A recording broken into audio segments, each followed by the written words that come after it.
बेहतर से बेहतर की तलाश करो, नदी मिल जाए तो समंदर की तलाश करो। टूट जाता है शीशा पत्थर की चोट से, टूट जाए शीशा ऐसे पत्थर की तलाश करो। वेलकम बैक टू मैं चलो उम्मीद करता हूँ काफ़ी स्वस्थ होंगे, व्यस्त होंगे, मस्त होंगे। आज की इस नई क्लास में हम लोग आगे दोहरा निषेचन डबल फर्टिलाइजेशन के बारे में पढ़ेंगे। दोहरा निषेचन पढ़ने से पहले हम लोगों ने लास्ट क्लास में परागण के बारे में पढ़ा था। परागण से आगे बढ़ते हैं हम लोग तो एक टॉपिक आता है पराग स्त्रीकेशन संकर्षण।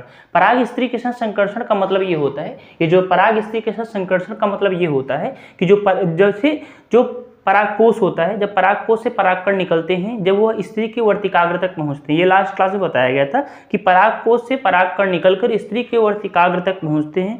उस वर्तिकाग्र में पहुंचने के बाद वह वर्तिका से होते हुए अंडाशय में जाते हैं, अंडाशय से होकर बीजांड तक पहुंचते हैं। तो बीजांड जब तक वह पराग नलिका तक नहीं पहुंच जाते हैं, इसके बीच में जितनी भी घटनाएं होती हैं उसी को हम लोग क्या कहते हैं, पराग स्त्रीकेशन संकर्षण कहते हैं। वही चीजें यहाँ पे लिखी भी गई है कि वर्तिका पर पराग मतलब परागकण अवस्थित होने से लेकर बीजांड में पराग नलिका के प्रविष्ट होने तक की जो पूरी घटनाएं होती हैं उन्हीं को पराग स्त्रीकेशन संकर्षण कहते हैं। सिंपल भाषा में समझे, पराग स्त्रीकेशन संकर्षण का मतलब ये हुआ कि परागकोश से परागकण निकलकर स्त्री केसर के जब वर्तिकाग्र तक पहुंचती हैं, वर्तिकाग्र पर पहुंचने के बाद वह वर्तिका के माध्यम से अंडाशय में जाती है, अंडाशय से फिर बीजांड में जाती है। तो वर्तिकाग्र से लेकर बीजांड तक जो कि पूरी घटना हुई, जो पूरी जो क्रियाविधि हुई, उसी को क्या कहेंगे हम लोग, पराग स्त्रीकेशन संकर्षण कहेंगे। दूसरी हेडिंग इसमें ये दी गई है विपुंसन के बारे में। विपुंसन का मतलब इसी को कहते हैं कृत्रिम संकरीकरण। कृत्रिम संकरीकरण करने का मतलब ये होगा, जैसे हम लोग इसके पहले वाली क्लास में हम लोगों ने पढ़ा था कि परागण के लिए कई अभिकर्मक कार्य करते हैं।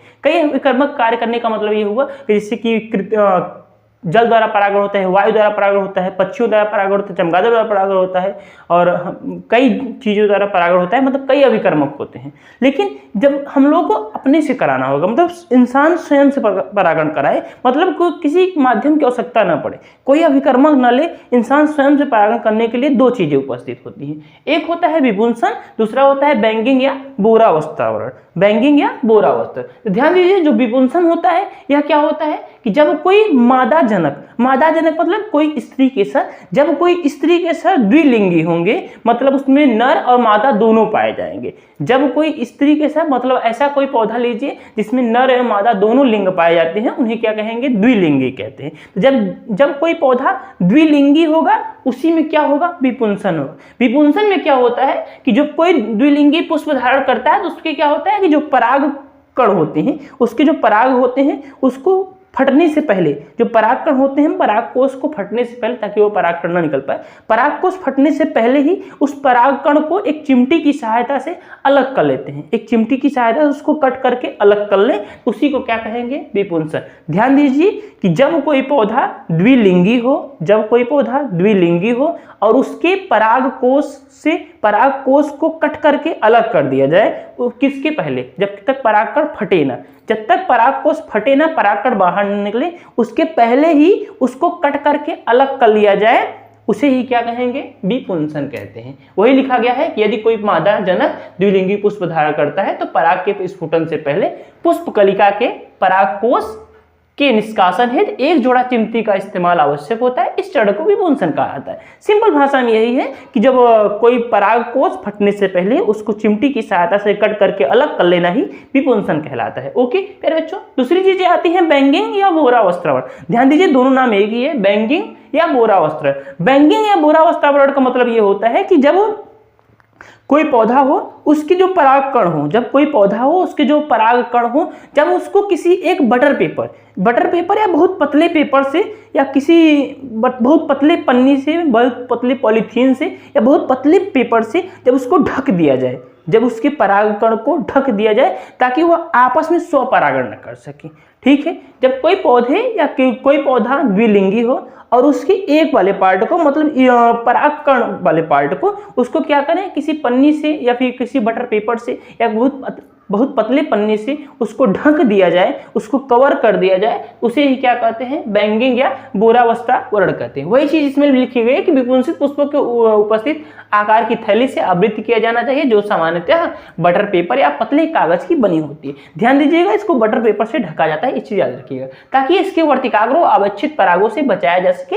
इसी प्रक्रम को हम लोग क्या कहते हैं, बैंकिंग या बोरावस्था। हम लोगों ने विपुंसन में पढ़ा कि विपुंसन को क्या होगा कि उसके परागकण को क्या होगा, एक चिमटी की सहायता से अलग कर दिया जाएगा, जबकि बोरावस्था में हम लोगों ने क्या पढ़ा कि उसको एक बटर पेपर से ढक दिया जाए, उसी की क्या कहेंगे, बोरावस्था ओरल। ओके प्यारे बच्चों, आगे चीज समझिए। अगला पार्ट आता है जो बहुत इंपॉर्टेंट होता है आपके बोर्ड एग्जाम्स के, लगभग हर साल 7 सेट बनते हैं। आप लोग को पता होगा कि जो बोर्ड एग्जाम होते हैं उनमें 7 सेट का पेपर बनाया जाता है, मतलब 7 अलग अलग प्रकार के पेपर बनाए जाते हैं। 7 सेट में से एक सेट में पेपर ये क्वेश्चन आना अनिवार्य होता है इस चैप्टर से, पहले चैप्टर से। ये क्वेश्चन हर साल पूछा जाता है कि दोहरा निषेचन या द्विनिषेचन किसे कहते हैं, इसकी खोज किसने की, इसमें क्या क्या होती है, मतलब ये बहुत ही इंपॉर्टेंट क्वेश्चन। आइए आज हम लोग समझने की पूरी कोशिश करते हैं कि दोहरा निषेचन क्या होता है। आप लोग को इसके पहले जब परागकण बताया गया था, तो परागकण में बताया गया था कि उसमें 2 नर युग्मक पाए जाएंगे। कितने नर युग्मक पाए जाएंगे, 2 नर युग्मक, ठीक है। उसके बाद समझिए ये किसका फिगर है, आप लोग को अवगत होगा ये किसका फिगर है,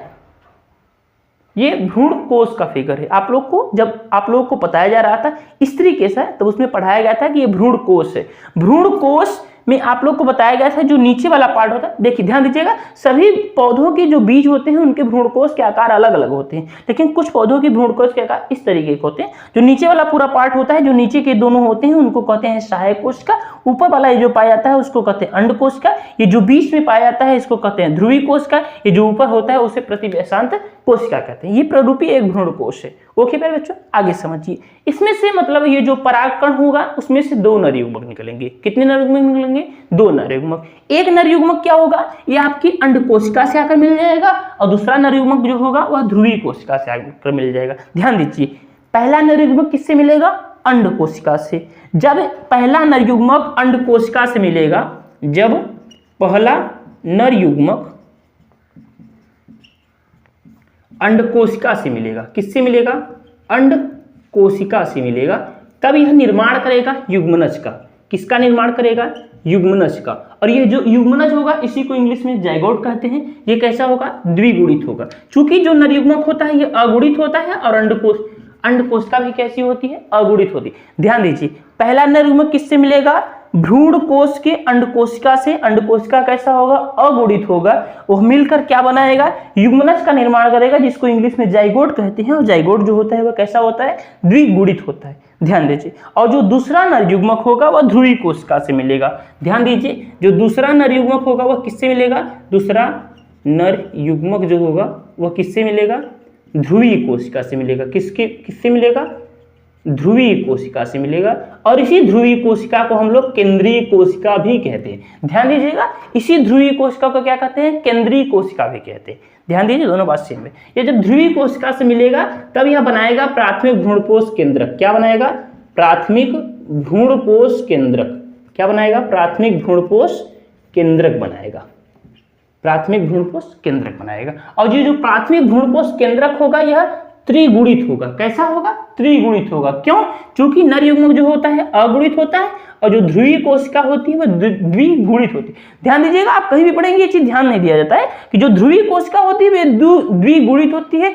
इस वजह से जो प्राथमिक भ्रूणपोष केंद्रक बनता है वह त्रिगुणित बनता है। ध्यान दीजिए, आप लोग को बताया गया कि परागकण से 2 नर युग्मक निकलेंगे। एक नर युग्मक अंड कोशिका से मिलेगा तो वह युग्मनज का निर्माण करेगा, और दूसरा नर युग्मक ध्रुवीय कोशिका से मिलेगा तो वह प्राथमिक भ्रूणपोष केंद्रक का निर्माण करेगा। ध्यान दीजिए, जब यह अंड कोशिका से मिलेगा तो यह निषेचन होगा, तो यह युग्मनज का निर्माण करेगा। युग्मनज कैसा होगा, द्विगुणित होगा। और जब यह ध्रुवीय कोशिका से मिलेगा तब यह प्राथमिक भ्रूणपोष केंद्रक का निर्माण करेगा, और इस क्रिया को क्या कहेंगे, त्रिशल्यन। ध्यान दीजिए फिर से, जो दूसरा नर युग्मक होगा वह ध्रुवीय कोशिका से मिलेगा, और ध्रुवीय कोशिका से मिलने के बाद प्राथमिक भ्रूणपोष केंद्रक का निर्माण करेगा, और इस क्रिया को क्या कहेंगे, त्रिशल्यन।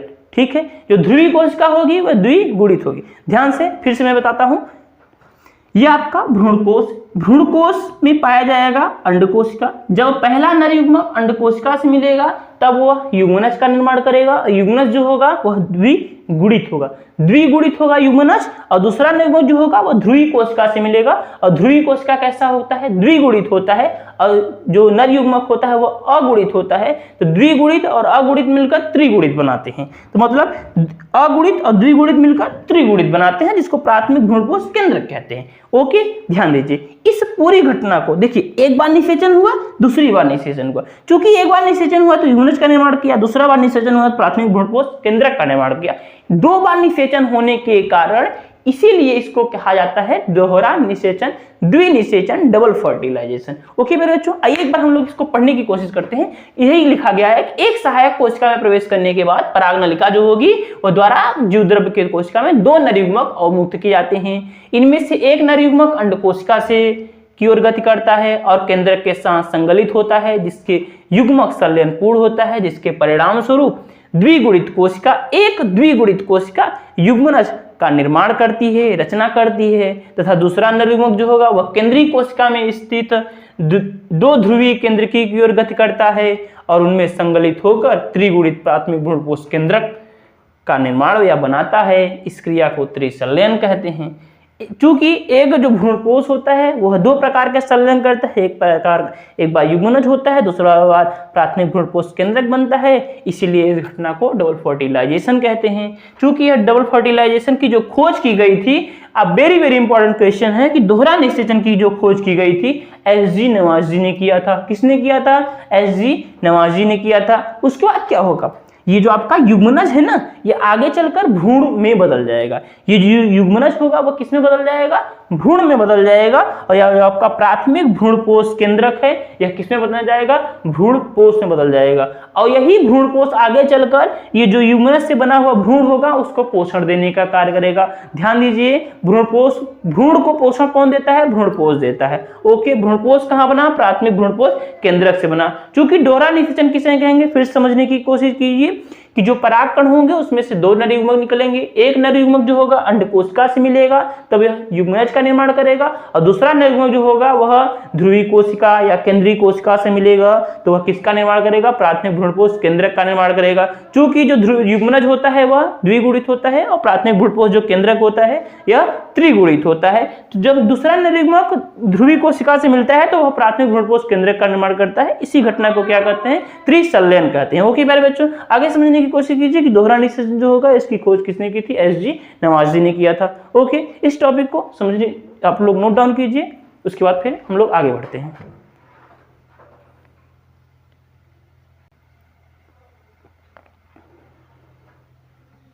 आप लोगों ने नोट कर लिया मेरे बच्चों? आगे समझने की हम लोग कोशिश करते हैं। जो लोग नहीं नोट कर पाते हैं तुरंत में, तो आप लोग तुरंत क्या कीजिए, स्क्रीनशॉट ले लिया कि स्क्रीनशॉट लेने के बाद आप लोग बाद में नोट्स बना लीजिए। जिनको फिर भी अगर नोट्स नहीं बना पाएंगे, वो नोट्स बनाने के लिए आप लोग कमेंट बॉक्स में कमेंट कीजिए, हम लोग नोट्स प्रोवाइड कराएंगे। ओके मेरे बच्चों, आगे समझिए। एक बार हम फिर से रिवीजन करते हैं, उसके बाद इस क्लास को एंड करते हैं। पहला हम लोगों ने पढ़ा पराग स्त्रीकेशन संकर्षण। पराग स्त्रीकेशन संकर्षण के बारे में यह बताया गया कि जब परागकण होंगे, परागकण जब स्त्रीकेसर के वर्तिकाग्र पर पहुंचता है, वर्तिकाग्र से लेकर बीजांड तक की जो पूरी घटना होगी उसी को क्या कहेंगे? पराग स्त्रीकेसर संकर्षण कहेंगे। दूसरा पार्ट पढ़ा हम लोगों ने विपुंसन के बारे में। विपुंसन में यह बताया गया कि जब वो जो परागकण होगा, जब उसको कट करके एक चिमटी की सहायता से कट करके निकाल दिया जाएगा, उसे ही क्या कहेंगे? विपुंसन कहेंगे। तीसरा हम लोगों ने पढ़ा बोरावस्थावरण या बैंगिंग। बैंगिंग या बोरावस्था। बैंगिंग या बोरावस्थावरण का मतलब यह बताया गया कि जब कोई स्त्रीकेसर होगा, जब कोई परागकण होगा, जब परागकण को किसी पॉलीथीन या फिर किसी चिमटी की सहायता से ढक दिया जाएगा,